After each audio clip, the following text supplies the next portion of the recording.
Bonjour et bienvenue dans votre journal. À la une cette semaine, oh vous avez vu une neige pardon. Donc, à la une cette semaine, il y a bien sûr les révoltes en Iran. L'ayatollah Ali Khamenei, guide suprême iranien, a pris la parole à la télévision pour déclarer officiellement « Vous me faites tous chier ».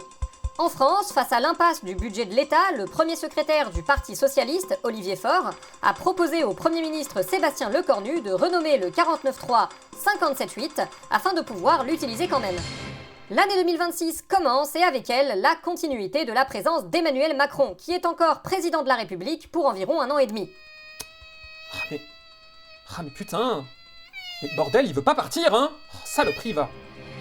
La semaine dernière, les États-Unis ont mené un assaut surprise et rapide sur le Venezuela au cours duquel le dirigeant Nicolás Maduro a été capturé. Donald Trump, que répondez-vous à ceux qui dénoncent l'illégalité de cette attaque au regard du droit international? Je les proute, de toute façon je fais qu'est-ce que je veux. Et quel est le sort qui attend Nicolás Maduro aux États-Unis? Oh ta gueule toi! On va l'enfermer en prison et les gardes viendront toutes les 6 heures pour lui apporter un quignon de pain et lui pisser dessus. Mais pourquoi? Parce qu'il avait qu'à pas me dire non d'abord. Maintenant je suis pas content. Bouh!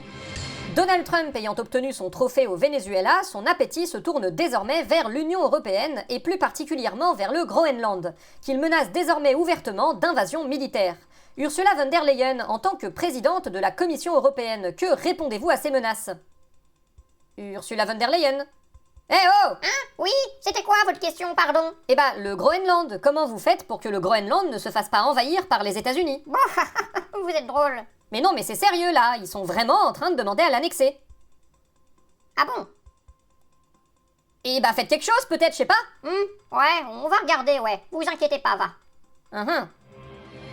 Évidemment, au vu de cette situation internationale extrêmement tendue, tous les yeux sont tournés vers la région atlantique. Ce qui fait que, eh oh, Xi Jinping, on vous voit, hein. Ah merde, mais je croyais que vous regardiez ailleurs. Pendant l'hiver, l'ancien Premier ministre François Bayrou a dû être hospitalisé après avoir été touché par le virus de la grippe. Monsieur Bayrou, un petit mot pour la presse au sujet de votre convalescence? Je souhaiterais appeler les Français à se faire vacciner. Oui, on comprend. Pouvez-vous détailler pourquoi? Eh bien, ça me semble évident. Regardez dans quel état je me suis retrouvé. Vaccinez-vous contre la grippe autant que possible, parce que sinon, vos responsables politiques, comme moi, peuvent attraper la grippe et parfois même en mourir. Je suis pas sûre que ce soit une très bonne idée de leur dire ça. Bah pourquoi? Eh bien, si votre argumentation c'est vaccinez-vous contre la grippe parce que si vous le faites pas, François Bayrou va mourir... Eh bah quoi? C'est pas vrai peut-être? Ah si, c'est totalement vrai, mais disons que, justement, comment dire, il risquerait de... Enfin voilà quoi. Je vois pas. C'est pas grave. Vous avez compris, vous? Oui, mais je suis d'accord avec elle, c'est pas grave. Pour notre entretien du jour, nous nous retrouvons avec la nouvelle ministre de la Santé, Stéphanie Rist. Stéphanie Rist, bonjour. Bonjour. Stéphanie Rist, vous faites face, depuis cette semaine, à une grève des médecins qui sont pour beaucoup opposés aux mesures du budget de la sécurité sociale. Que leur répondez-vous? Que moi, je suis comme eux, je suis de leur côté. Ah, donc vous allez accéder à leurs revendications? Non. Donc vous n'êtes pas de leur côté? Si. Donc vous allez accéder à leurs revendications? Non. Donc vous allez démissionner de votre poste de ministre en solidarité? Non plus. Mais donc vous n'êtes pas de leur côté? Si.